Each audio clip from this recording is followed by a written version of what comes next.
Shalom. Shalom, bien-aimés dans le Seigneur. Je vous salue encore une seconde fois au nom de notre Seigneur Jésus-Christ, qui est le Seigneur et le Sauveur de notre vie.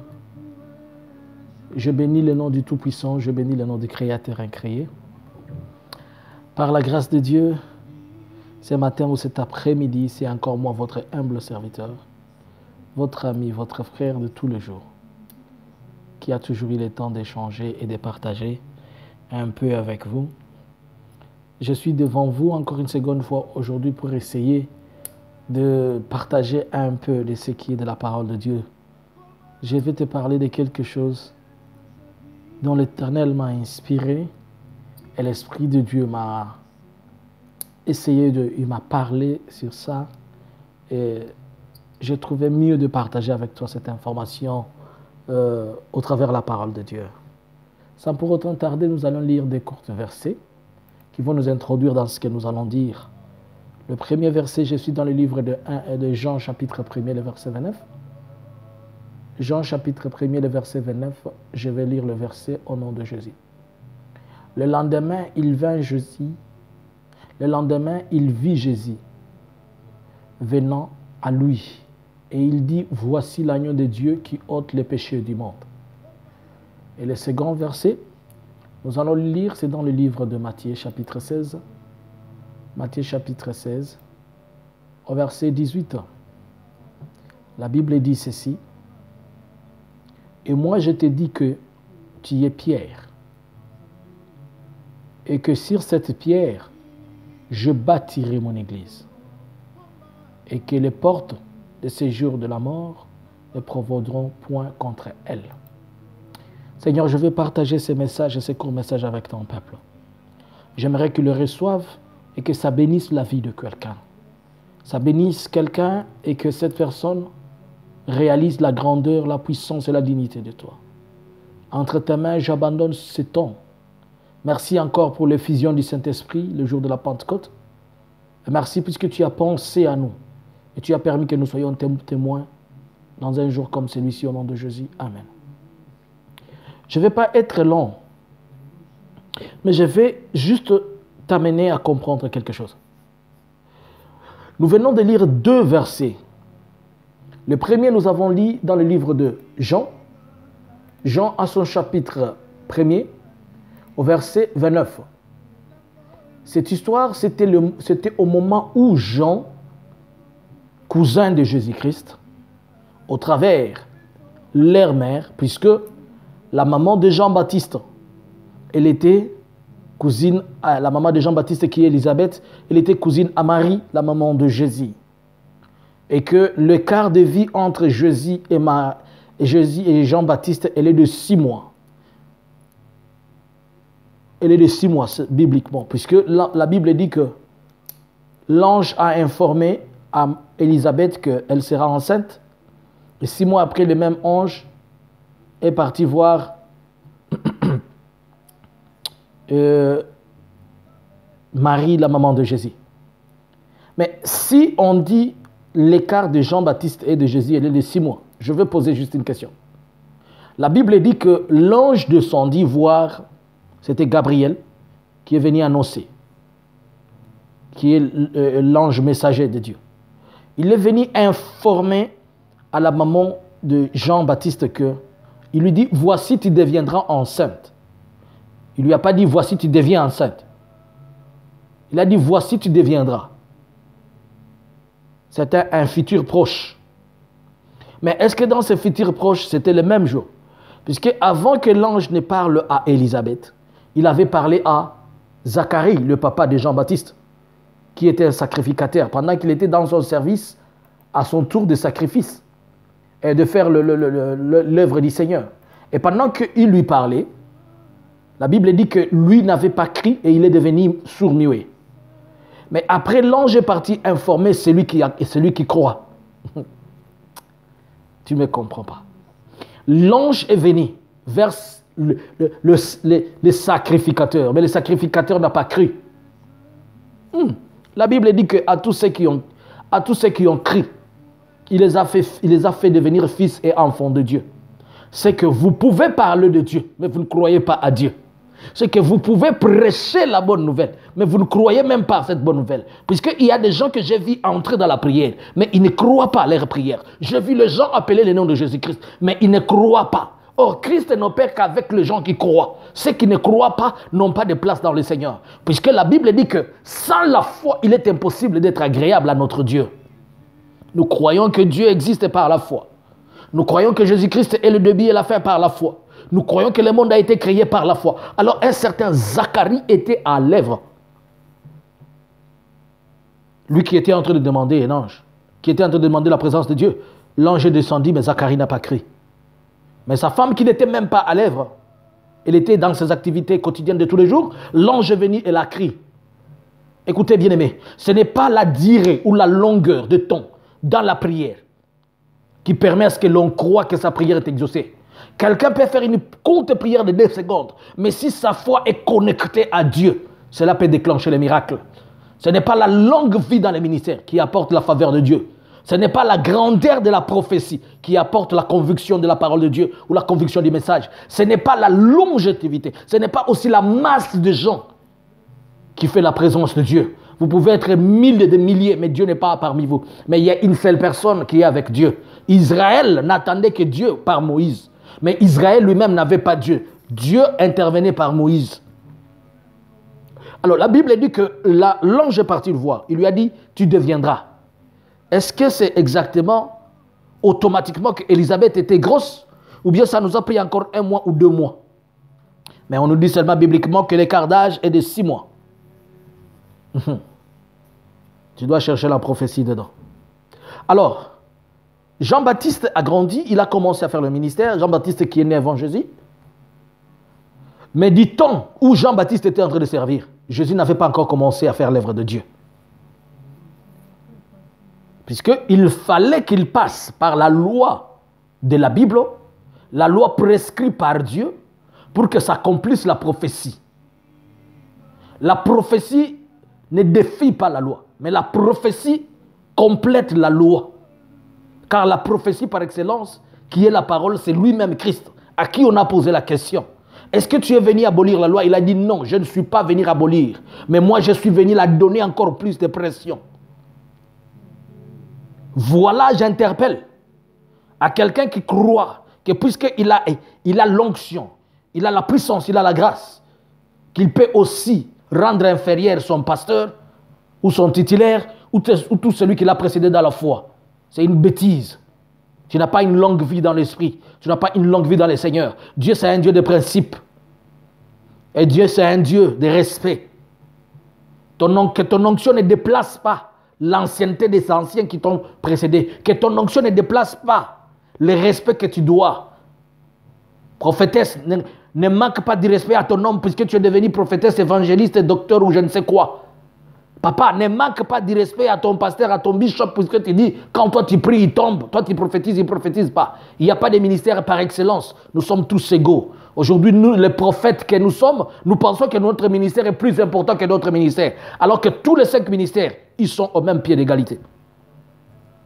Alors, Jean-Baptiste était l'aîné de Jésus-Christ. Et il a commencé le ministère avant Jésus-Christ. Mais cependant, Jean, il savait prophétiquement qu'il viendra quelqu'un qui sera plus important que lui.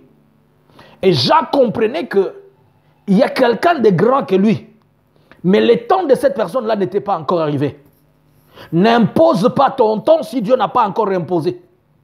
N'oblige pas que les gens te comprennent et t'écoutent si Dieu ne t'a pas encore permis que ta voix sorte. Puisque tu peux parler quand Dieu ne veut pas encore, et les gens ne vont pas prendre ça comme l'ainsi dit le Seigneur, mais ils vont te prendre pour une personne moins sérieuse. Et tu vas crier Seigneur, Seigneur, Seigneur. Jean-Baptiste a dit, voici l'agneau de Dieu qui ôte le péché du monde. J'aime bien cette cohabitation entre ces 2 esprits. La Bible dit que Marie, la maman de Jésus, quand ils se sont rencontrés avec Élisabeth, les 2 enfants dans l'air saint firent tressaillir de joie. Or, vous allez vous rappeler que l'ange Gabriel, quand il a fini de rencontrer Élisabeth, il est parti aussi rencontrer Marie, maman de Jésus. Et après, quand ils se sont rencontrés à 2, les enfants ont tressailli de joie dans leur ventre. Et quand les enfants se sont maintenant rencontrés physiquement, Jean-Baptiste a témoigné Jésus. Il a dit, voici l'agneau de Dieu qui ôte les péchés du monde. Il a orienté toute son assemblée, son église, vers Jésus-Christ. Pourtant, c'était lui qui était en place. Pourtant, c'était lui qui avait la force. Aujourd'hui, je vois un gynécologue qui est en train de prescrire un médicament. Après 3, 4, 5 prescriptions, il réalise que la malade ne trouve pas guérison. Il lui recommande chez un autre médecin. Il lui dit, va faire des examens à l'échographie, va faire des examens au scanner, mais après les avoir faits, tu dois me les ramener. Oh my God, quelqu'un ne comprend pas. Le gynécologue, le pédiatre, je ne sais qui, il t'envoie, va faire la radio, mais après que tu l'as fini, tu me ramènes. Voici ce qui s'était passé ici. Voici l'agneau de Dieu qui ôte les péchés du monde. Il dit, cet homme-là que vous voyez, c'est lui qui est face, c'est lui qui prend en compte ce que vous êtes en train de chercher ici. Je vais dire quoi? Il faut avoir le temps de regarder, il faut avoir le temps, il faut avoir la force, la grâce de regarder Dieu dans l'autre. Si vous ne voyez pas Dieu dans celui qui semble être inférieur par rapport à vous, les inférieurs ne reconnaîtront pas et ne verront pas Dieu dans vous. Jean a regardé Christ, il a dit, voici l'agneau de Dieu qui ôte les péchés du monde. C'était le temps de Jean, ce n'était pas encore le temps de Jésus. Celui qui était à ministère à ce moment-là, c'était Jean. Celui à qui tout le monde tournait regard, c'était Jean. Mais Jean a si respecté le ministère de l'autre. Jean a si honoré le Dieu que l'autre sert. Jean a si comprendre la grâce qui se trouvait dans l'autre. Vous, mes frères et moi, qui aujourd'hui nous sommes devenus des pasteurs par excellence, des prophètes par excellence, des ministres par excellence, de grands serviteurs de Dieu par excellence, nous ne comprenons pas que les autres ont un Dieu et les dieux, les mêmes peut-être encore plus supérieurs que nous. Je vois dans une église,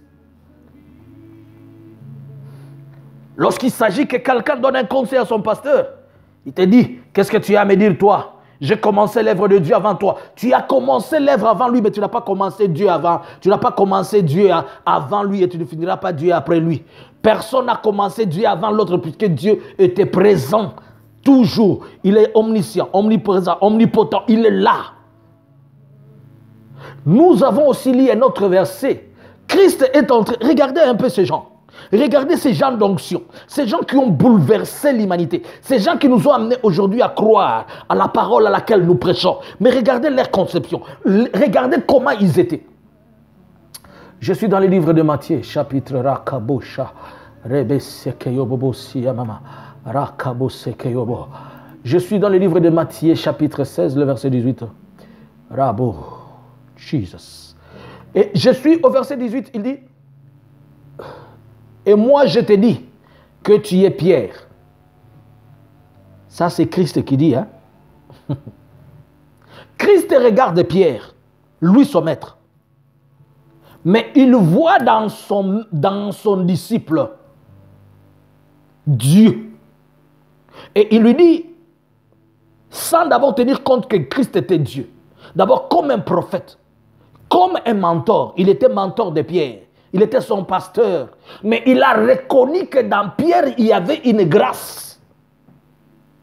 Que cette grâce de Pierre pouvait faire et récompenser l'église et aider l'église ou amener l'église à croître. Il dit, toi, tu es une pierre. C'était pour dire, toi, tu es spécial. Je vois en toi un Dieu. Je vois en toi une grâce. Je vois en toi une puissance. Je vois en toi une force. Ayez le temps de voir Dieu dans l'autre. Ayez le temps de regarder dans ce qui vous entoure, dans ceux qui sont tout autour de vous, dans ceux que vous connaissez. Quand tu vois Dieu dans un serviteur, acclame-le. Dis, il a Dieu, encourage-le, pousse-le, amène-le encore avec son Dieu, aller loin. Jésus a dit à Pierre, tu sais toi, tu es une pierre. Et Pierre qui se pose la question, comment le maître peut me dire ça? Il dit, non, t'inquiète, sur toi je bâtirai mon église. Il dit, ah bon? Et il ajoute, il dit, et les portes de ce jour de mort ne feront rien. Il était en train de prophétiser ce terme. Jésus était en train d'agir en prophète. Pierre était troublé. Comment les maîtres peuvent dire que moi je suis une pierre? Alors que c'est lui le début, le commencement et la fin. l'exemple typique de Jésus-Christ. Il est trop important. Il y a des hommes qui ne reconnaissent pas les valeurs et le potentiel qu'ont leurs femmes. Quand ta femme veut parler, tais-toi. Est-ce que toi tu peux parler de là où les hommes parlent? Qu'est-ce que tu connais toi? Qu'est-ce que tu sais? Et c'est comme ça que vous étouffez les autres, vous les empêchez à croître et à devenir des personnes à votre intérêt. Tu sais, Dieu n'agira jamais dans l'air, dans l'espace, dans les eaux. Il n'agira jamais dans le vide. Il va toujours agir dans l'instrument qui s'est choisi, qui est l'homme. Et si vous ne reconnaissez pas le Dieu qui est dans l'homme, c'est que vous ne reconnaissez pas que Dieu. Vous ne reconnaissez pas Dieu. Puisque Dieu, avant de passer par vous, il passera par lui. Et n'oublie pas que ce sont les choses négligeables et les choses faibles que Dieu reconnaît. Il faut avoir une grande barbe et une barbe comme celui d'Aaron pour être compris. Il faut avoir de bague, il faut avoir une tenue vestimentaire, je ne sais comment. On confond les choses, on confond la lixir et les fashion et l'onction, on confond la lixir et les fashion et la grâce. On pense que l'onction, c'est l'effet d'articuler les mots. On pense que l'onction, c'est l'effet de marcher, faire 2 minutes en cognant sa paire de chaussures, que tout le monde l'écoute et l'entende et que tu dises, je suis habillé je ne sais pas si c'est un qui. On pense que c'est ça l'onction. On confond l'onction de Dieu avec les comédies et les théâtres qu'on fait devant le peuple de Dieu. On confond l'onction de Dieu avec ce que Dieu a mis. Jean-Baptiste, il se revêtait de la peau des animaux. Il n'avait rien d'attirable. Il n'avait rien d'attraction. Un jour, je connais un prophète, un homme de Dieu qui me disait, je vais venir te voir. Quand il me disait, je vais venir te voir, j'ai un message de Dieu pour toi. Il venait me voir à 5 h du matin. Et la chose la plus... Pourquoi il venait à 5 h du matin? Puisque Dieu lui a fait grâce d'écouter comment les oiseaux chantent. Lorsqu'il écoutait comment les oiseaux chantaient, et les messages passaient, il les recevait. Quand les oiseaux faisaient seulement ces ailes-là, et il te disait, le Seigneur a dit ceci. Si tu comprends, c'est ta grâce. Si tu ne comprends pas, c'est toi.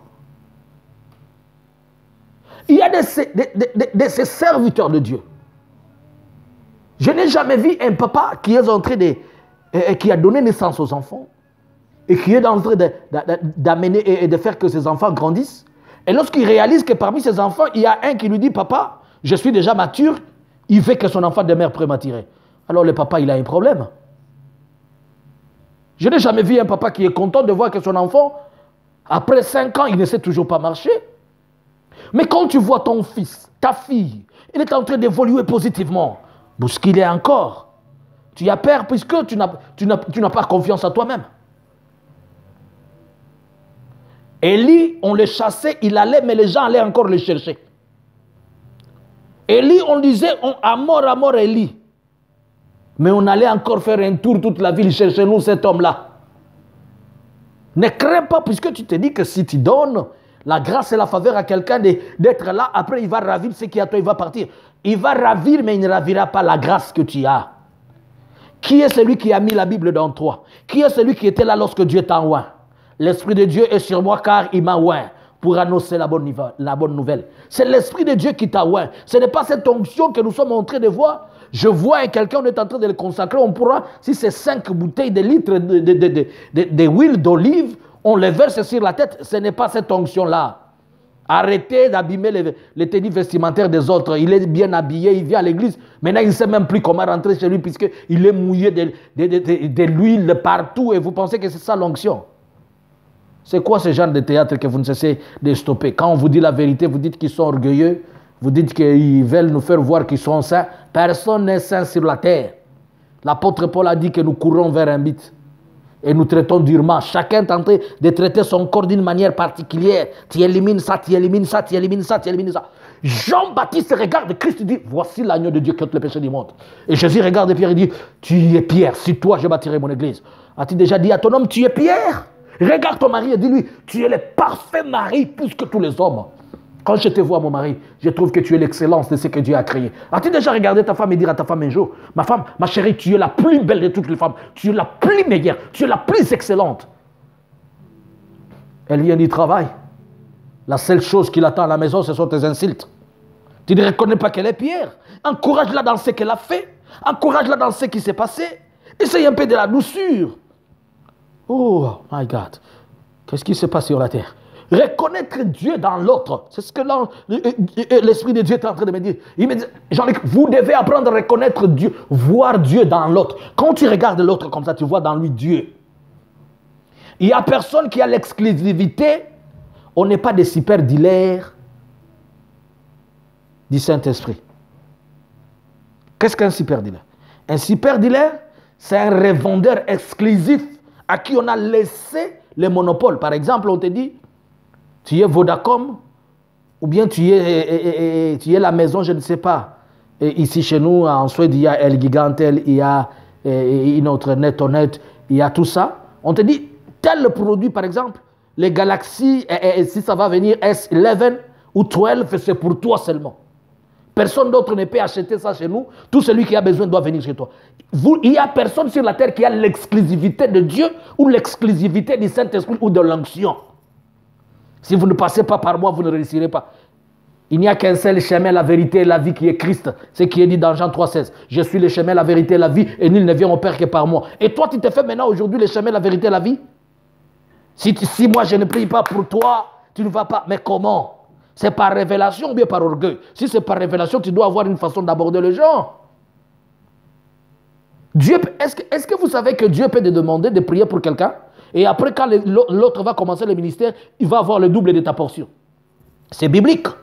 Élisée a dit à Élie, je vais avoir la double portion de ton onction. Je vais avoir la double portion de ton onction. Je vais avoir le double. Or, nous savons tous que du vivant d'Élie, il avait fait 7 miracles, le plus compliqué. Mais du vivant d'Élisée, il a fait 13 miracles. Et le 14e miracle s'est accompli au travers ses ossements. Lorsque Élisée était dans la tombe et qu'on est venu enterrer quelqu'un qu'on a oublié, on a jeté, ses ossements ont croisé le corps d'Élisée et la personne est ressuscitée. C'était l'accomplissement du 14e miracle. Et nous le savons tous. Moïse a fait traverser le peuple d'Israël dans le désert. Il est arrivé, il n'a pas tout fait. Mais Josué a continué un combat que Moïse n'avait pas fait jusqu'à mener le peuple là où il devait aller.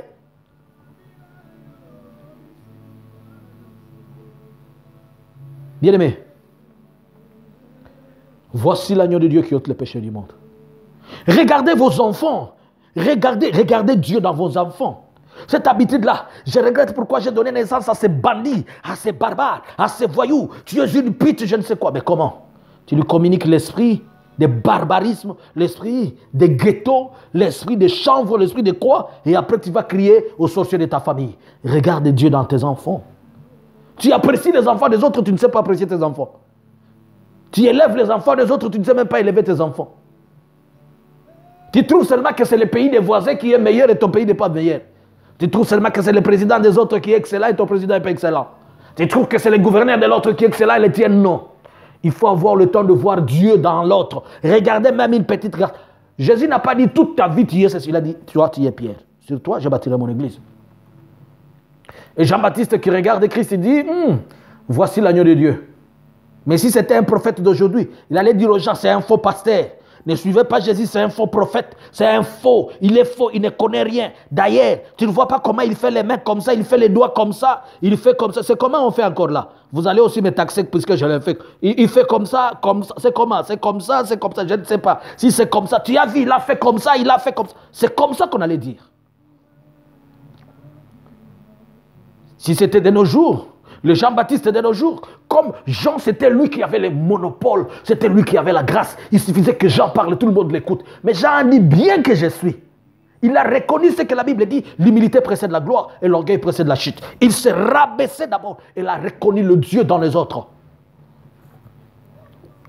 C'est comme ça que vous ne savez même pas. C'est comme ça que nous ne savons pas nous entraider. Et c'est comme ça que nous ne savons pas bousculer l'œuvre de Dieu. Je n'ai jamais vu. Les sorciers ne s'entremangent jamais. Seuls les enfants de Dieu s'entremangent mutuellement chaque jour. Lorsque un sorcier remarque que vous avez des compétences que lui n'a pas, il vient solliciter vos compétences pour amener. Jean a connu que lui, le domaine des péchés du monde, les saluts de péché, ce n'est pas lui. Lui, il a dit, moi, je suis en train d'aplanir. Son job, c'est que c'est son task, comme ils appellent ça les anglophones, le task, son duty, son travail de tous les jours, c'était de préparer les wagons, la route pour celui qui devait venir après lui. Il était en train de faire quelque chose, il était en train il était en train de planifier. Il était en train de préparer pour celui qui viendra. Et il a reconnu qu'il doit se limiter par là. Mais nous sommes en train d'interpénétrer les choses. Et on est là-bas, on est là-bas, on est là-bas, on est là-bas. Même quand quelqu'un... J'ai toujours dit, moi, si vous me voyez chanter, je vais perdre le peuple de Dieu, puisque je ne sais pas chanter. Je ne connais pas de notes, je ne connais pas. C'est que Dieu ne m'a pas donné. Mais si tu me demandes de prier, allons-y, comme tu veux, à volonté, comme dans un boulevard. Mais quand il faut chanter, je vais faire intervenir une autre personne. Voici l'agneau de Dieu. Reconnais même la petite grâce, la petite chose qui se trouve dans l'autre. Nous sommes dans une culture, dans un environnement de gens où les gens ne savent pas s'encourager, ils ne savent pas s'applaudir, ils ne savent pas bousculer les autres, ils ne savent pas dire félicitations. Ils ne sont que là en train de voir, vous pouvez faire une vidéo de 30 minutes, mais on va juste prendre 20 secondes de négatif et on va faire un polémique, on va polémiquer avec ça pendant toute une année. Quelqu'un peut avoir fait le ministère pendant 30 ans, mais le jour où il tombe seulement, on oublie tout ce qu'il a fait et on prend seulement ce qu'il a eu de négatif. Mais souvenez-vous quand même des petits... C'est pourquoi Christ a dit que plus tard vous me direz, médecin, guéris-toi toi-même. À un certain moment, nous nous tournons vers les gens, nous commençons à dire à ces gens-là, vous savez, vous n'êtes pas d'ailleurs, oh, il était parti, il est rentré. Bien-aimés dans le Seigneur, écoutez très bien et comprenez très bien ce que je vais vous dire. Si vous ne reconnaissez pas Dieu dans l'autre, l'autre non plus, il ne reconnaîtra pas Dieu dans vous. Ayez le temps de regarder l'autre et dites, voici l'agneau de Dieu qui ôte les péchés du monde. Jean-Baptiste, il avait quel intérêt à dire aux gens, voici l'agneau de Dieu qui ôte les péchés du monde? C'est comme un pasteur aujourd'hui qui peut dire aux gens, tu amènes tes offrandes et ta dîme dans l'autre église. Nous avons été ici pendant 30 jours de prière avec vous. Nous avons été ici pendant 30 jours de prière. À la fin de la prière, je vous avais dit quoi? Prenez vos offrandes et remettez-les dans vos églises. Puisque le pasteur qui est là, le serviteur de Dieu qui est là, il a aussi la grâce, il a Dieu, il a la présence de Dieu. D'ailleurs, il a la grâce plus que moi, il connaît Dieu plus que moi, il a l'ancienneté, il connaît la parole, la révélation plus que moi, et je ne suis rien. Reconnaissez la grâce des autres, reconnaissez la faveur que l'autre peut avoir. Des gens sont des orgueilleux dans le néant, des orgueilleux inutiles. Tu prêches 2 jours seulement. Sur Facebook, les gens disent Amen, et tu penses que tu es l'excellent.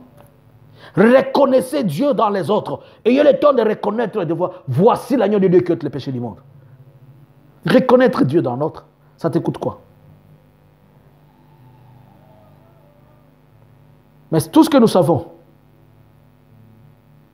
celui-là, après ça va c'est un orgueilleux. C'est un orgueilleux. Vous jugez à tort et à travers. On vous a toujours dit en français, l'apôtre Paul a dit, la nature elle-même ne vous enseigne-t-elle pas ces choses? Et la nature dit quoi? La nature nous dit une chose.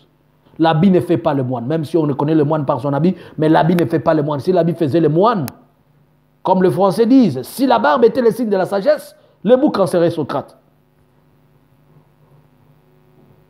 Arrêtez. Reconnaissez Dieu.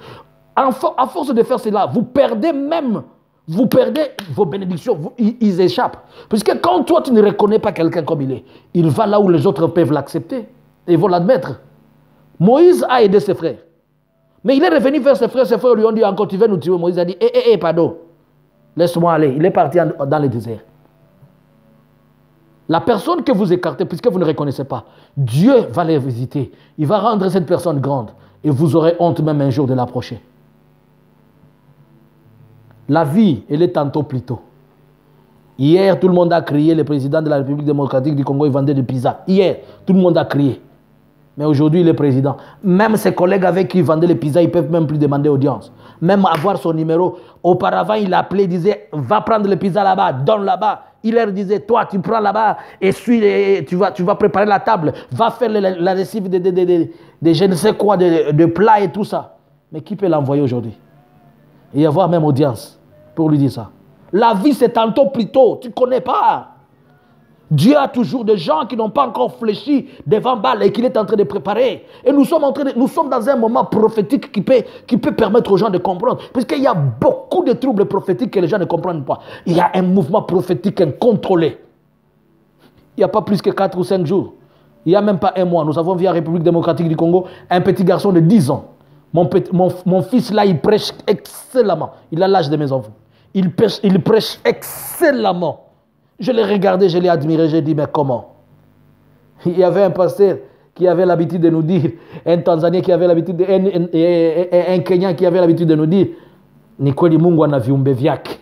Dieu a ses créatures.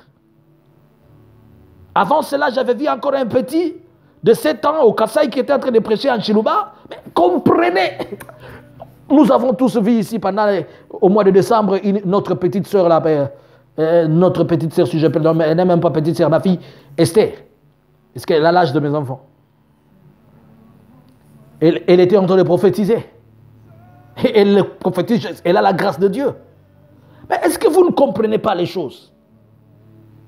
Bien-aimés dans le Seigneur, pasteur, deux fois même sollicite l'autre pasteur, appelle ton ami pasteur, pasteur, viens, on va prier ensemble, qui t'aide à prier. Mais les orgueilleux, ils pensent qu'ils ont déjà atteint l'apogée. Et toi, quand on te dit, viens prier avec l'autre, tu vas là-bas, tu sautes, tu vas commencer à dire, tu vois l'onction qu'il a là-bas, c'est moi qui ai toujours prié pour lui, si moi je ne l'impose pas les mains, il n'est pas quelque chose. Et c'est comme ça, quand tu dis seulement ça, Dieu te retranche même ce qu'il t'a donné. Vous n'êtes pas humble. Il y a des gens qui ont perdu la grâce de Dieu puisque seulement ils ne sont pas humbles, ils ne savent pas s'humilier, ils ne reconnaissent pas la faveur dans les autres, ils ne reconnaissent pas que les autres ont Dieu. Vous allez voir un pasteur dans une église, hein, quand lui n'est pas là, il ne permet même pas qu'une autre personne monte à la chair. Même s'il a un retard de 1 heure, on doit toujours attendre la chair avant qu'il vienne. On doit toujours attendre que c'est lui qui prêche. Papa, cette église-là que tu as rendue à Nasbel, qui est devenue, ce n'est même pas un Nasbel, c'est un SPRL, c'est Société par responsabilité limitée. Société personnelle à responsabilité limitée. C'est devenu une société personnelle pour toi. Donc, c'est seulement dans toi, c'est toi le canal de Dieu seulement pour les gens. Donc, les autres ne peuvent pas. Et vous allez voir, quand une autre personne prêche, les gens sont tellement bénis plus que lui. Et lui, quand il vient à la chair, on sait seulement qu'il est passé, commence comme ça. Il monte, il descend et il finit par là. Bien-aimé dans le Seigneur, reconnaissez Dieu dans les autres. Voyez Dieu dans l'autre, voyez Dieu. Tu regardes là-bas, tu dis, il a Dieu celui-là, hein? Il a Dieu. Et laisse-lui te démontrer Dieu. Le premier, c'est toi qui chantes. Les 2, c'est toi qui chantes. Le 3, toute l'année, tout le monde connaît ta voix. Il connaît comment tu amènes les gens en adoration. Ils connaissent même le mot. De telle manière qu'on sait aussi que tu n'as même pas de mots pour adorer. Tu es seulement au là-bas. Alléluia. Adorons, alléluia, adorons. Mais ça fait quoi? Et pourtant, il y a quelqu'un d'autre qui peut plonger le peuple de Dieu dans la présence de Dieu. Mais égoïste que vous êtes, c'est comme ça que vous n'êtes pas bénis. Christ appelait des gens comme ça, race de vipères.